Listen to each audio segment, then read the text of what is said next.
Open your mind and peer into the infinite void. Pierce the veil of knowledge. Watch this video if you dare. Now that I've mesmerized you into watching this next video with my new psychic powers from the new class, the Psychic, from Paizo's new book, The Dark Archive. So as some of you may suspect, the Psychic is a spellcasting class. And it focuses on different ways to use your mental powers. They're not worried about memorizing special hand signals. They're not worried about getting power from the bloodline. They're not trying to weave martial into magic. They're just using their mental superiority to blow stuff up or to melt people's brains, because that's what they do. But as usual, we're going to go through their starting proficiencies and we're just going to go from there. So their starting proficiencies look kind of like a lot of full casters in the game. They're trained in perception. They are trained in fortitude and reflex saves. They are expert in will saves. They are trained in occultism. Surprise, surprise. The Dark Archive book focuses a lot on the occult. You get 3+ intelligence modifier in skills. You get simple weapons and unarmed attacks. You're untrained in armor, just like almost all full casters in the game, almost. And you're trained in your unarmored defenses. You're trained in occult spells and occult DC. You also get 6 hit points plus your constitution modifier, and you also use either, there's a choice here, intelligence or charisma to power your magic. Now, depending on a choice you're going to make at first level will determine whether you're going to use intelligence or charisma. So the Psychic uses the spell repertoire spellcasting style, meaning that they'll know a number of spells and they'll have a certain number of slots per day, and they can put any spell they want in those slots to cast whenever they need it, whenever they need to cast that spell. So if they know Magic Missile and Mage Armor, they can go, I have 1 spell slot for the day. I'm not going to prepare anything ahead of time. I need Magic Missile right now. Bloom. And it just casts it. But they only know a limited number of spells, and they know them at the specific level they know them. So if I know the first level Magic Missile at higher levels, I can't just jump that spell up higher unless I know the higher level Magic Missile. So it's a little different than Wizard. Wizard can automatically up-level their spells. They just throw it into that whatever slot and it becomes that level. With spell repertoire, you kind of have to know the spell at the level you're casting it.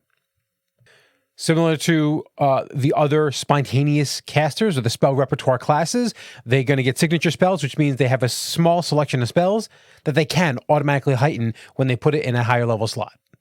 The things get interesting when you actually look at the kind of focus spells that the Psychic gets access to.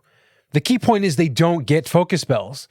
This is a very much departure from all the other spellcasters in the game. Every single class so far that can cast spells, and even some who only get access to focus spells like the Champion, they get a special set of focus spells that only they get access to. Magus gets conflict spells, clerics get domain spells, and other classes get domain spells, wizards get school spells, and those are special types of focus spells that only those particular classes are going to get access to. The Psychic actually doesn't get focus spells. They get focus points, and they get a special type of spell, and they actually get a variety of spells that they can spend their focus points on, and they're called cantrips. So, if you want to play a class that is focused on, focused, pun unintended, focused on really getting into the power of cantrips, this is going to be your class. They get cantrips just like any other class gets cantrips, and based on a certain selection they're going to make at first level, they're going to get a set of cantrips that are special to them. A few of these are regular cantrips that already exist in the game that are modified for the Psychic and able to be amped up. They call them amping a cantrip, a cantrip specifically, and amp it up to make it more powerful than another person. So one of I know is Message or Mage Hand. They get access to it, and if a wizard casts Mage Hand, it's going to have the standard effect in this case, just like any wizard, a sorcerer, any character is going to cast Mage Hand, it's going to get the same effect. When the Psychic casts Mage Hand, they can amp it up to make it more powerful. but at the cost of that focus point. So, and they're also going to get a special cantrip that is only for them. Like I said, that there's a number of options that you can pick, and depending on the options, you're going to get you 2 regular cantrips with the ability to amp them up in certain ways, and they're also going to be able to get a specialized cantrip, which then can be further leveled up later down the line as you get more powerful. So even if you run out of your focus points, you can still cast these side cantrips without having to spend focus points. But then again, when you do cast them with the focus points, they do get majorly amped up. The Psychic also has its own, it's not a stance, its own mode that it can enter. Similar to the Magus' Arcane Cascade, even though that was a stance, this isn't a stance, and is triggered by your, and the mode or the action is called Unleash Psyche, where you kind of become super for a moment, for a couple of rounds. And a lot of your abilities either can be used, there are certain abilities similar to Rage. There are rage actions that only can be done while the barbarian is raging. And there's similar psych actions that the psychic can only take while they're in the Unleash Psych mode. The Unleash Psych action is a free action that you have to take in the beginning of your turn. So the requirement is your turn starts and you're in an encounter. So you can't just kind of do this whenever you want. You have to be in encounter. So you have to be in initiative and acting in an encounter. You also have had to cast a spell last turn, and you cannot be stupefied, which is a condition in Pathfinder, and it actually very much affects spellcasters above all else. So this mode lasts for 2 rounds, and it lets you do a variety of things. You can't, similar to Rage, this is very similar to Rage in a lot of ways, is you can't voluntarily stop your Unleashed Psyche. You kind of like let the walls of your mind that are kind of shielding your power, you kind of drop all those defenses and you kind of let your power kind of go crazy for a little bit. So this is kind of like an uncontrolled state for the psychic, but it boosts your power for this short time. But it does come at a cost. You're constantly surrounded by the visual and manifestation of your psychic magic, which will change depending on, like I said, that option we're going to talk about in just a second. Whenever you cast a damaging spell, you gain a status bonus to this spell equal to double the spell's level, so long as the spells don't have a duration. So those are instantaneous damage spells. They're going to get a damage boost based on double the spell's level. You can also use actions that have the Psych trait. After your Unleashed Psyche, after your Unleashed Psych has basically elapsed and you're coming down from your power high, your mind needs time to recover from all the damage that you just did to yourself by basically making your powers, unchecked for a limited time. You can't use Unleash Psych for 2 rounds, and you're stupefied 1 for 2 rounds. For those of you who don't know, in Pathfinder Second Edition, stupefied is a condition that can affect players and monsters alike. And it always comes with a value. It can be stupefied 1, 2, 3. And that value will tell you how badly the stupefied is affecting you. And we're going to go over what that means. So you take a status penalty on intelligence, wisdom, and charisma checks. And DCs. So your spell casting is going to be affected. So when people are trying to resist your spells, it's going to be easier for them to resist it. It's going to be harder for you to hit with your spells. It's also going to be harder for you to use skill checks that have the mental stats, the intelligence, wisdom, and charisma. And here's the big one for spellcasters. Now, obviously, non-spellcasters don't have to deal with this part. But anytime you try to cast a spell while stupefied, the spell is disrupted unless you make a flat check. The DC is equal to 5 plus your stupefied value. So being stupefied 1 for 2 rounds, being a predominantly spellcaster class, that could hurt. Because you have at least a 30% chance of failing that spell. Because DC 5... is a 25% chance for you to succeed, 25% chance for you to fail, and you're stupefied 1, so it's 5 plus 1, and then that doesn't consider any other stupefied value that you're under. So this mode's got to be worth it, because for 2 rounds you're going to be awesome, and then for the next 2 rounds you're going to be severely limited in your spell casting, and if you cast a spell out of a spell slot and you fail your check, you lose the spell, so you lose that spell slot. You don't have that many. Even though that you are predominantly a cantrip-based class. You still have higher level spell slots. So it can hurt. It's still going to hurt. So this mode's got to be worth it. All right, so let's go over the focus points for because this is a major key component for the psychic. First thing is you start with, unlike most classes, there are a few classes that start with 2, but the psychic starts with 2 focus points at first level, since that's your predominantly way of that's what differentiates the psychic from most other spellcasters. Is they're defined by their focus spells or their psi cantrips in this case. So I think this is very similar to Oracle in that way, where the Oracle is also defined by them using their focus spells to drive their mystery forward. They're focused on making those cantrips. They're much more powerful by using these focus points. So they get 2 at first level. And when they refocus, if they've only used focus points to power psi cantrips, they refocus and they get 2 focus points back. But if they have other focus spells from other sources, they've dedicated into this, or for whatever reason, and you use, say, your dedicated into champion, and you have lay on hands, and you cast lay on hands, you're going to focus. When you refocus, you get 1 point back. There are some new terms just that are always associated with these new classes, and we've already talked about some of them, but we're going to go like one of the key terms is amp. Amp is anytime you cast a psi cantrip and decide to use a focus point to empower the amp effect on one of those psi cantrips. Each psi cantrip is going to have an amp effect, but the cool thing is there are actually feats that give you additional amp features that you can apply instead of the one that comes based on the spells. So if you don't like the certain amp effect on a spell, or maybe it's not useful in the situation, and you have a feat that says you have this other effect, you can supplant it anytime you cast one of these psi cantrips. Now, yet again, when we talked about, you don't have to amp a psi cantrip. You can cast it raw, and it has some effect, but you can always boost them up with those focus points. And in general, unless it says otherwise, you can't use more than 1 amp on a specific psi cantrip. So you can't double dip. There is amped heightened effects. We basically just read it as if it's cast at a higher level. Remember, all cantrips, including psi cantrips, heightened to basically half your level. So if you're 10th level, you're going to cast 5th level psi cantrips and regular cantrips. There is psych or psyche, which is that one of those actions that you can only take when you're in Unleash Psyche, when that mode we talked about. And there's also mind shift. Mind shift is actually quite an interesting one.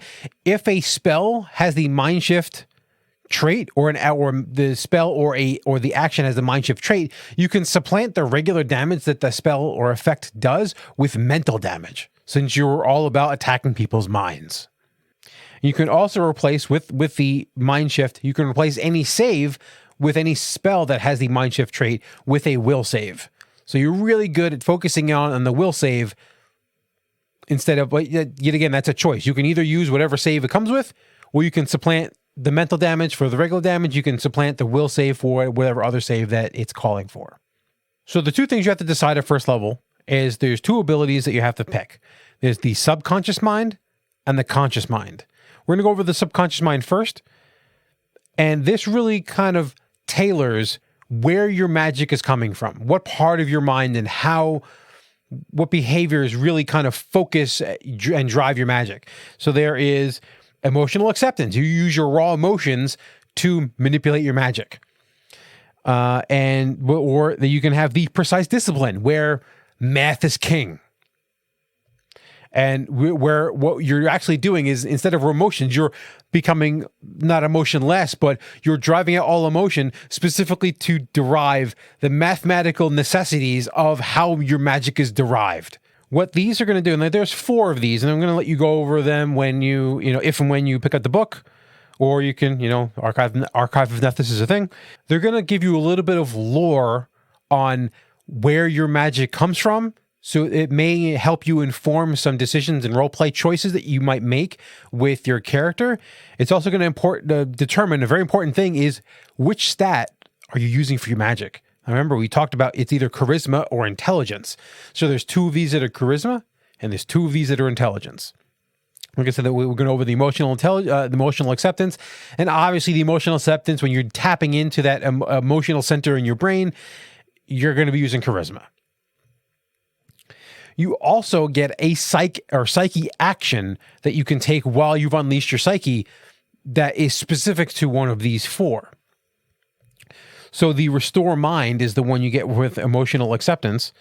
And you unleash it's like when you unleash your psyche, it gives you closer connection to the emotions of your allies, letting you project reassurance and strength that replenishes the mind and body. You choose one of the two benefits to grant one ally within 30 feet, and it's one action activity. I should have mentioned that before. So it's one action activity. And you can either get a +1 status bonus to saving throws against mental effects until your psyche ends, so you can kind of boost that one person's saves versus mental effects for the 2 rounds or however many rounds are left of your unleashed psyche, or that ally regains hit points equal to 2 plus double your level. So even at first level, that's 4 hit points. So it's not bad. It's like an average roll of a healing potion. And that's one action, and it's someone within 30 feet of you just gets that benefit. But they are temporarily immune for 10 minutes. So even if you could use this action multiple times, you can't keep hitting the same person with it.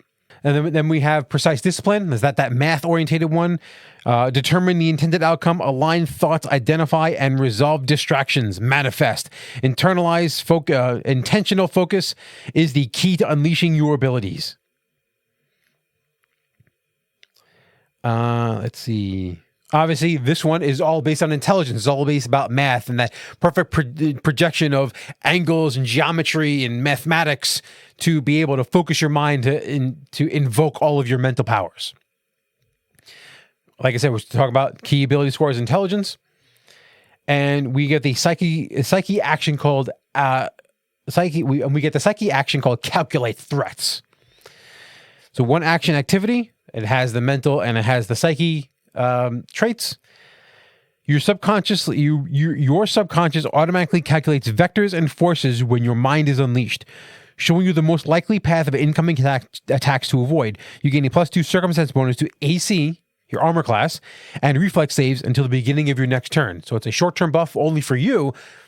The emotional acceptance one was more of a I'm going to help my friends. This one's more like I'm calculating geometry and I'm going to be able to figure out where I can miss or jump out of the way of these spells, these reflex-based spells, or these attacks that are coming my way.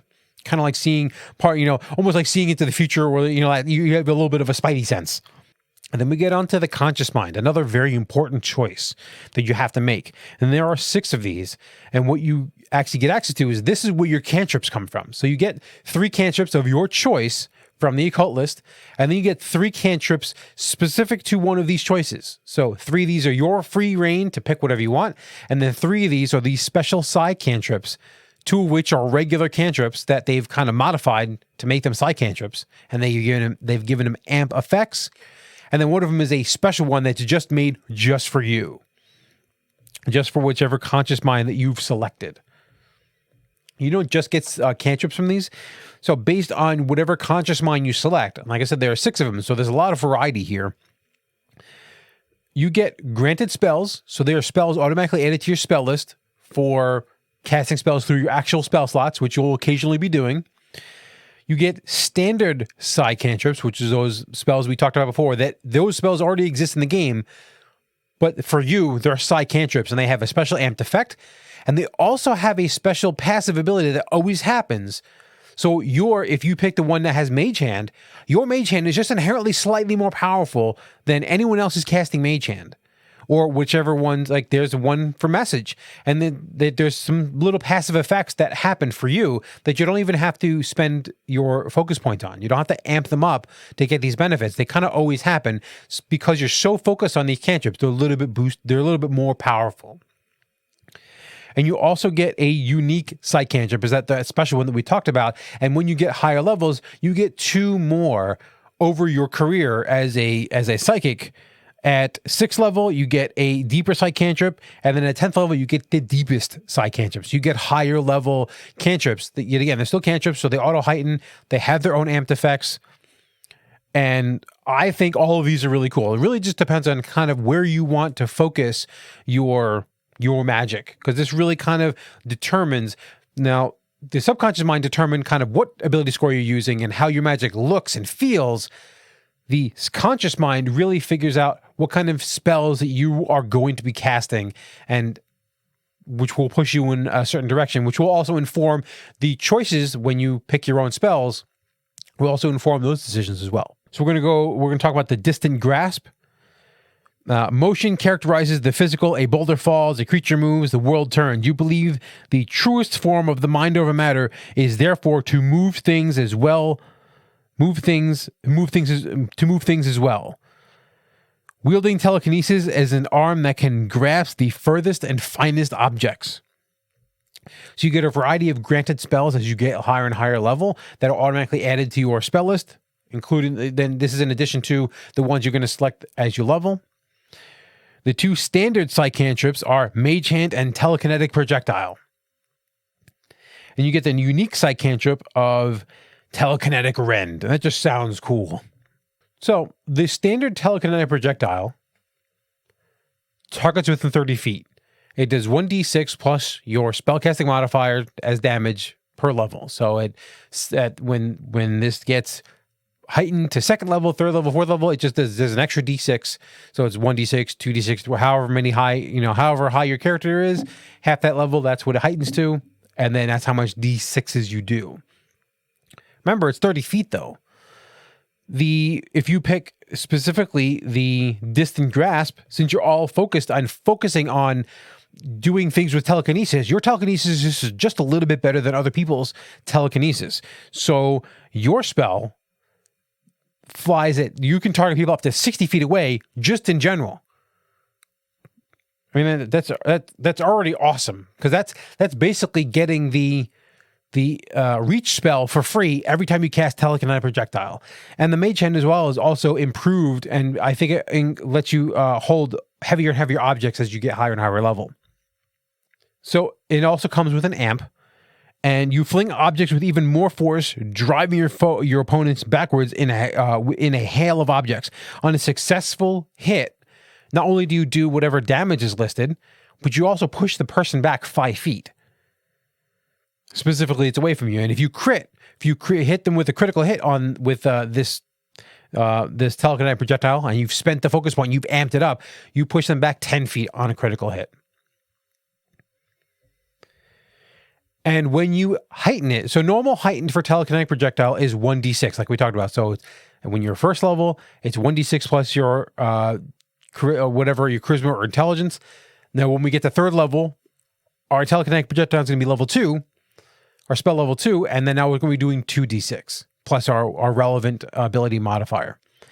If we decide to amp it, not only are we going to get the pushback effect of 5 foot on a hit and a 10 foot on a crit, but instead of leveling up with 1d6, the heightened effect is going to be 2d6 instead of the normal 1. So not only is it going to be pushing people back, it's going to be doing more damage. So your telekinetic projectile, when you cast with focus points, when you amp this telekinetic projectile up, it's doing a considerable amount of more damage from farther away and pushing people back. Remember, you can only do this though when you cast a focus point. When you cast it with a focus point. So even if you're out of focus points, you're still going to get the 60-foot range, and that's still pretty solid. And then we have the Telekinetic Rend, which, like I said, that just sounds like a cool spell.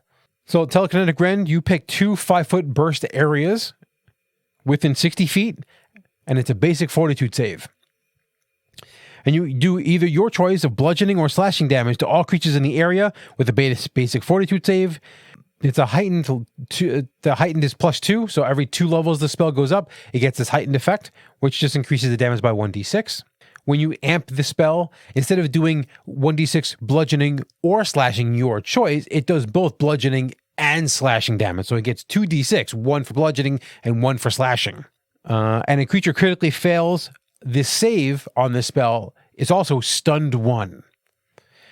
And also when you amp it, it gets a heightened effect. Just like it's got a regular heightened effect, it's got an amped heightened effect, same as it's +2. So it's for every 2 levels this spell gets heightened.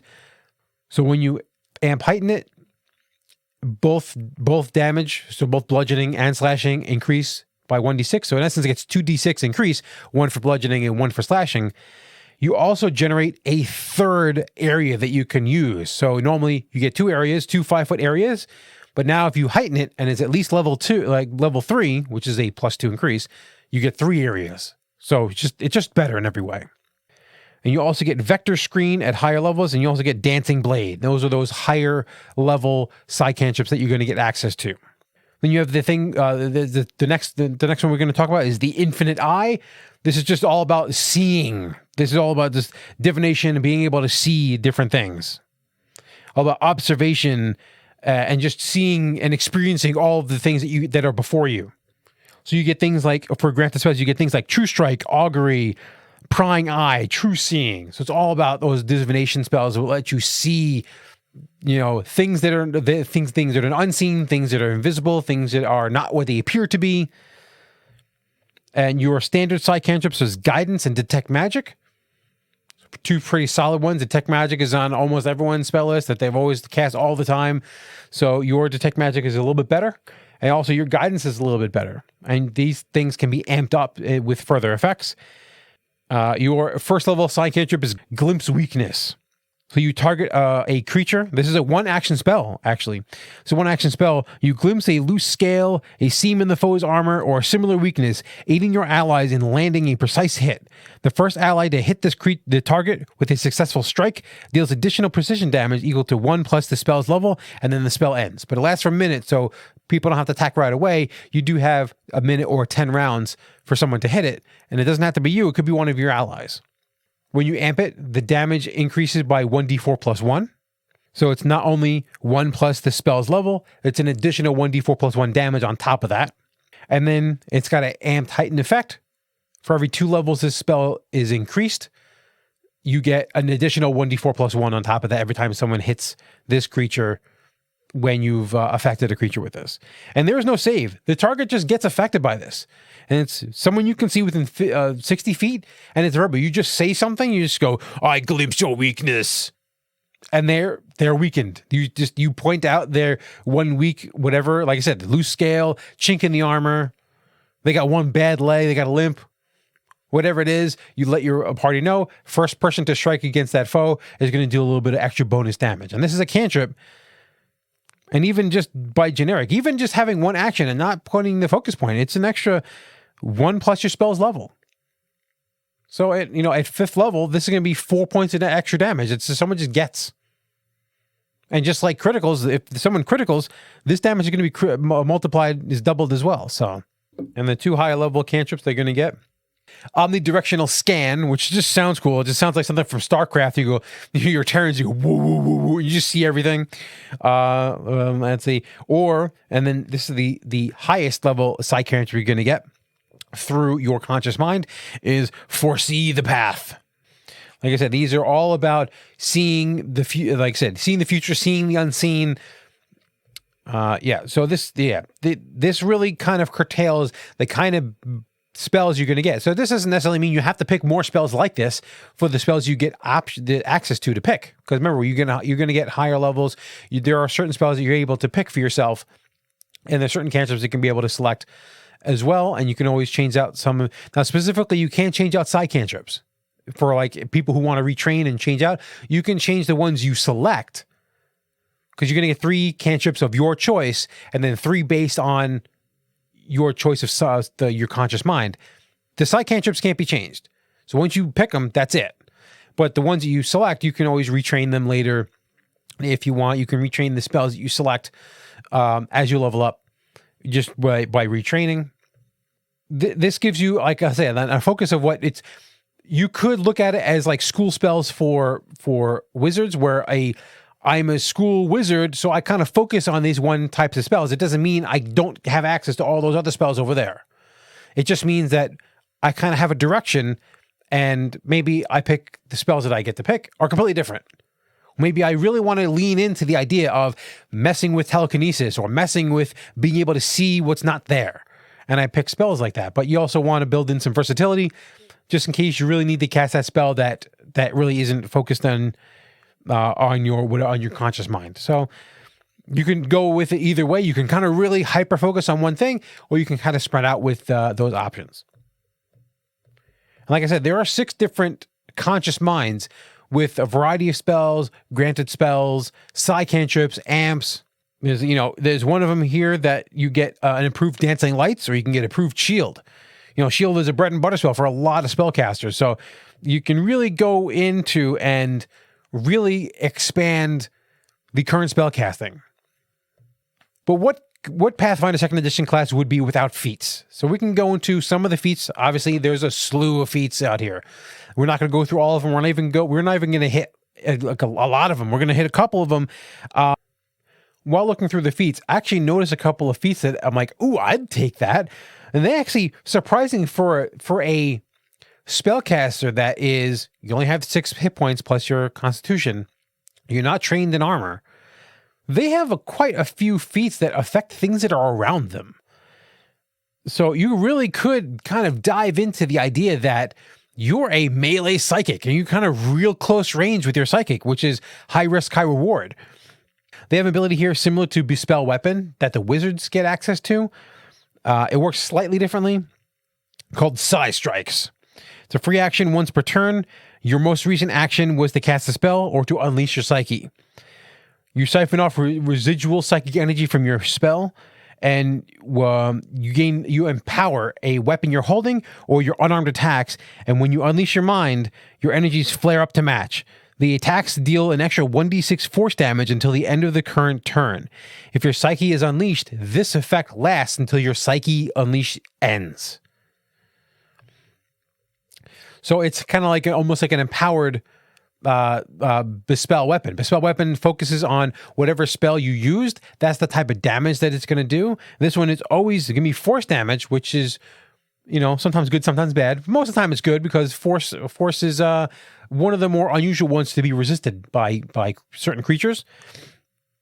And also, if you've unleashed your psyche and you've used this, then this lasts longer. So you don't have to keep spending, you don't have to keep casting a spell. You can keep just like cast one spell and then now this buff lasts for a little while. So that technically even could be a ranged weapon. So you can like throw javelins, you can use a bow. So if you bumped up your dex, you can shoot with a bow, shoot with a crossbow. Or you want to be the punch wizard. You can be the punch psychic with it. You just empower your mind and punch people with a fiery fist or a force imbued fist. Another one at the same level, a violent unleash is also a free action. When you unleash your psyche, you kind of explode out into damage. You do 2d6 force damage to all creatures within 20 feet emanation with a basic reflex save. This explosion is taxing and making you stunned 1. So next turn, you're going to be 1 action shy. And at 5th level, and every 2 levels after that, the damage goes up by 1d6. So the damage keeps getting bigger, but the detriment, the stunned 1, it's always going to be just stunned 1. So yes, it has it. I actually really like some of these abilities where like you're unleashing your psyche, gives you a detriment, gives you kind of a cooldown period, and gives that stupefy, which is very detrimental to spellcasters. This ability here leaves you stunned 1 after you've used it. So I like the kind of whole like high risk, high reward kind of thing that they have going here, where it's like your powers are so powerful that they're taxing, and it does hurt you a little bit. This one I thought was really cool for the ones who really want to tap into their focus points and use focus points even though they've exhausted all their options. Strained Mind you can do once an hour, and your trigger is you're casting a psi cantrip.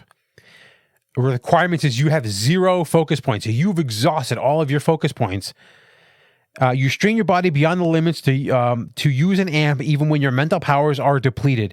You add the amp at the cost that costs 1 focus point to the spell. Instead of paying the normal focus point cost, since you can't because you have 0 focus points left, you lose hit points equal to 4 times the spell's level of the amped psi cantrip as you bleed from your nose or suffer other visible signs of strain. Where like you're like destroying your body to get this spell to come out. But you can only do it once an hour. But it's still, 4 times the spell's level, that can get high.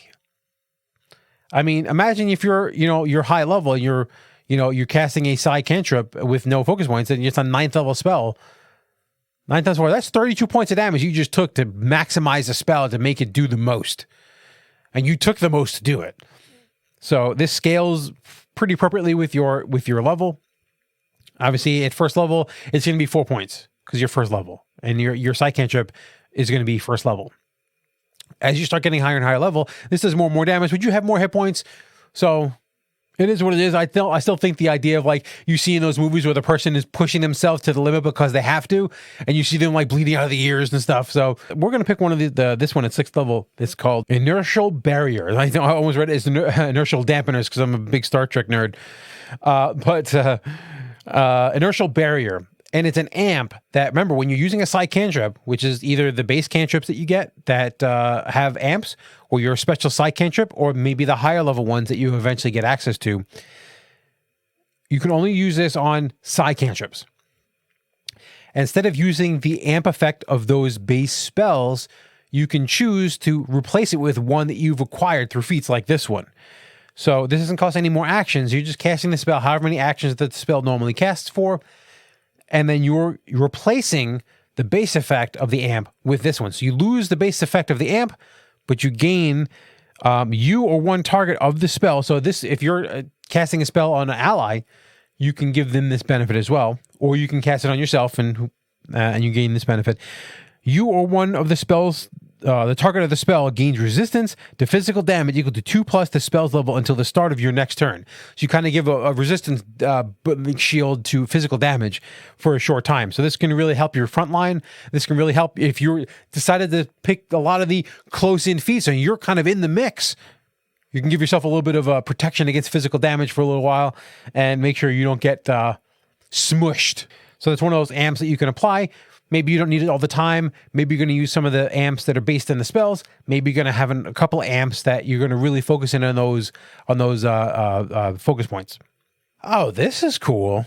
It's probably the last one we're going to talk about because, I know people, some people don't play to higher levels. So if I talk about a level 16 ability, that's really cool. Some people never see it.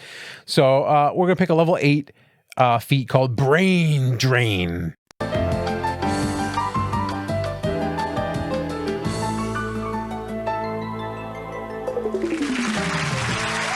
It's a 2-action activity, and it has the psyche trait.